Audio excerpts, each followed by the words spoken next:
అసలు ఈ సత్యసాయి బాబా ఎవరు? 1926వ సంవత్సరంలో పుట్టపర్తి అనే చిన్న గ్రామంలో పుట్టి ఏమి సాధించాడు? అతన్ని అవతార పురుషుడు అని ఎందుకు పిలుస్తారు? భగవంతుడని ఎందుకు పూజలు చేస్తారు? ఇదంతా ఏంటి? అసలు ఎవరీ వ్యక్తి? 196 దేశాలు సత్యసాయి అన్న ఆ ఒక్కడి పేరునే ఎందుకు పలువరిస్తున్నాయి?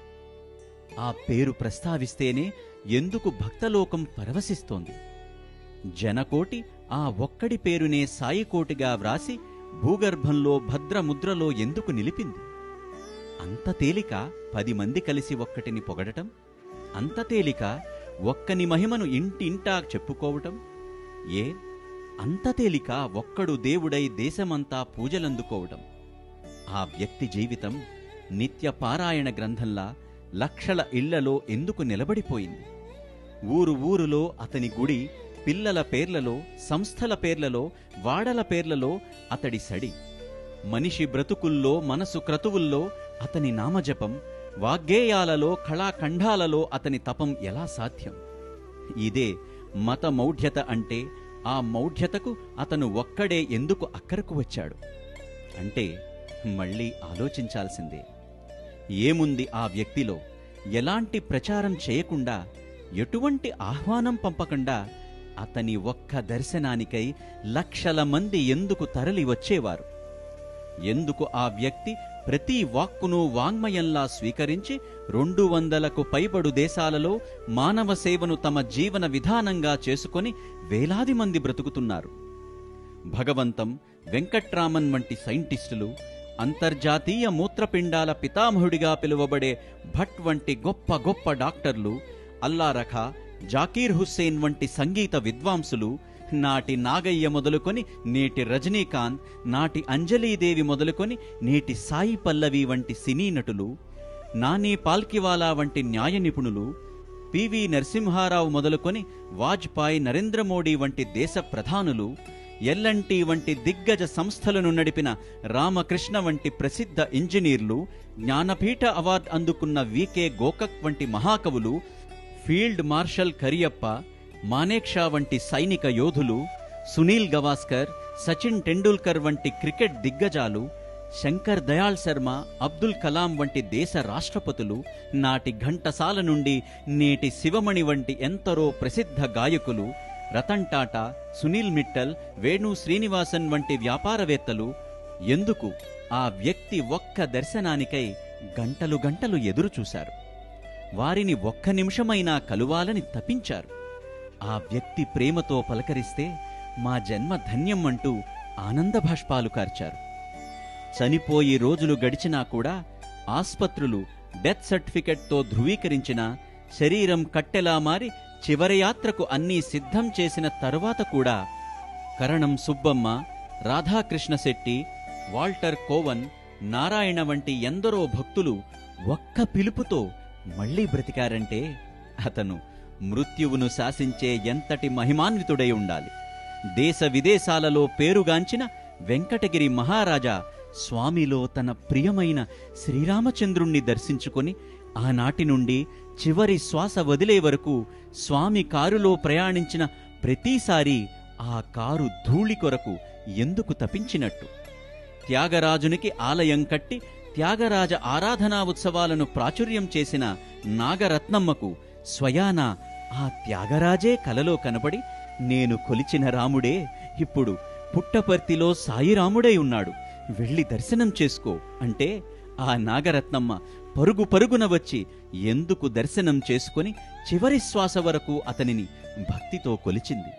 షిరిడీ బాబా మహాభక్తురాలైన చించోలి మహారాణి అతనిని మొదటిసారి దర్శించినప్పుడు ఎవరికీ తెలియకుండా షిరిడీ బాబా వారు రాజమందిరంలో వదిలిన కమండలం, హుక్కా, అంగీని స్వామి ప్రస్తావిస్తే విని విస్తుపోయి తిరిగి వచ్చి నా షిరిడీ సాయినాథుడే మళ్లీ జన్మించాడని భక్తితో పరవశించి షిరిడీ బాబా తమతో తిరిగిన జట్కా బండిని పుట్టపర్తికి తీసుకువచ్చి అక్కడే నిలిపి చివరి శ్వాస వరకు స్వామిని ఎందుకు కొలిచినట్టు?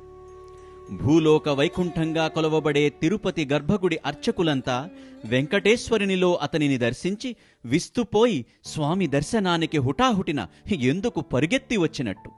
రమణ మహర్షి ప్రియ శిష్యుడైన స్వామి అమృతానంద స్వామి దర్శనానికై వచ్చి, నీవు చిన్ననాడు చేసిన గణపతి యజ్ఞం ఫలితంగా నీకు గణేశుని దర్శనం ఇస్తున్నాను అని స్వామి గణేశుడిగా కనబడితే సంభ్రమాశ్చర్యాలతో ఎందుకు పరవశించినట్టు. రామకృష్ణుని ప్రియ శిష్యుడైన అభేదానంద అతనిని దర్శించి మాట్లాడిన తరువాత, ప్రేమ 2 పాదాలపై నడిచే స్వరూపం ఇది అని ఎందుకు 2 చేతులు ఎత్తి నమస్కరించాడు. ఆయన ఒక్క స్పర్శతోనే క్యాన్సర్ వంటి భయానక రోగాలు ఎలా మటుమాయమయ్యాయి. దేశమంతటా ఎంతో పేరు పొందిన శ్రీకృష్ణావతారం రాసిన కెఎం మున్షి మందులేని పార్కిన్సన్ వ్యాధితో బాధపడుతుంటే, నువ్వు నా కొరకు ఈ పుస్తక రూపంలో చేసిన తపస్సును నేను మెచ్చాను అంటూ ఒక్క స్పర్శతో అతని పార్కిన్సన్ వ్యాధిని ఎలా నయం చేసినట్టు. గండికోట సుబ్రహ్మణ్య శాస్త్రి, ఉప్పులూరి బైరాగ శాస్త్రి, కామావధాని వంటి ఉద్దండ వేద పండితులు స్వామిని కలిసి మాట్లాడిన క్షణమే మేము యజుర్వేదంలోని నమక చమకాలలో నిత్యం స్తుతించే పరమేశ్వరుడివి నీవే అంటూ ఆయన పాదాలపై ఎందుకు పడ్డారు. తమ తక్కిన జీవితం ఆ వ్యక్తి సేవలో ఎందుకు గడిపారు.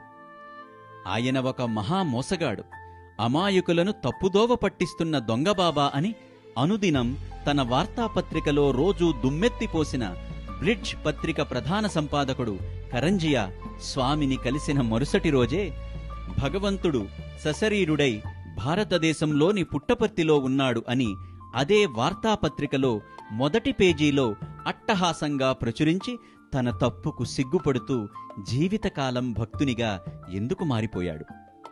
ఎందుకు స్వామి రామేశ్వరంలో మహాసముద్రం ఒడ్డుకు చేరగానే పెద్ద అలలు ఎగసిపడి 108 అపురూప ముత్యాలహారం అలలపై తేలివచ్చి, నన్ను త్రేతలో ఆశీర్వదించిన రామచంద్ర మరలవచ్చావా అని సముద్రుడు అందించినట్టు అతని పాదాల చుట్టూ చేరింది. ఈ గడ్డపై గురువులుగా పిలవబడే శివానంద, చిన్మయానంద, మాతా అమృతానందమయి, శ్రీ రవిశంకర్ వంటి ఎందరో గురువులు మేము కొలిచే ఆ భగవంతుడివి నువ్వు అని చేతులెత్తి మొక్కారు. ఎందుకు ఆ వ్యక్తి దర్శన స్పర్శన సంభాషణకు లక్షల మంది పరితపించారు. అతనెంత తేజస్వి అయి ఉండాలి. ఒక ఎర్రని అంగి, బుట్టతలతో ఉన్న మంత్రముగ్ధులై వేలాది మంది నిశ్శబ్దంగా నిలిచి చెప్పలేని భావనలో మునిగి 2 చేతులు నమస్కరించి ఆ వ్యక్తిని రోజూ చూడటానికి తపించేవారు.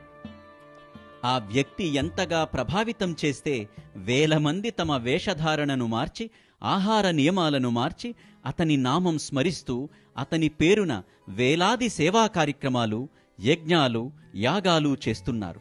వేల కొలది మెడికల్ క్యాంపులు, లక్షల కొలది ఉచిత శిక్షణా తరగతులు, వందల కొలది పాఠశాలలు, ఎన్నో వైద్యాలయాలు ఉచితంగా నడుపుతున్నారు.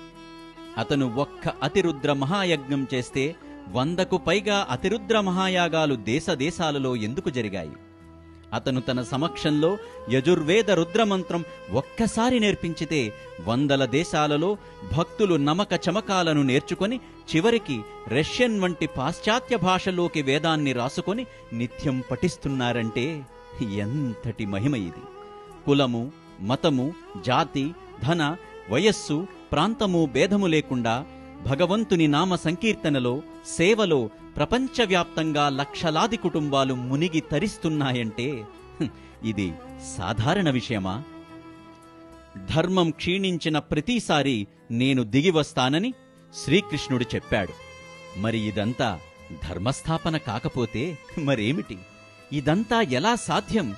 ఇంతటి స్ఫూర్తిని, నమ్మకాన్ని నింపి మానవజాతిని దివ్యత్వం వైపు నడిపించడం ధర్మోద్ధరణ కాదా?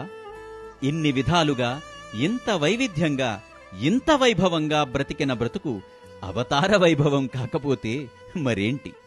అలాంటి వ్యక్తి అవతారం కాకపోతే ఇంకెవరు?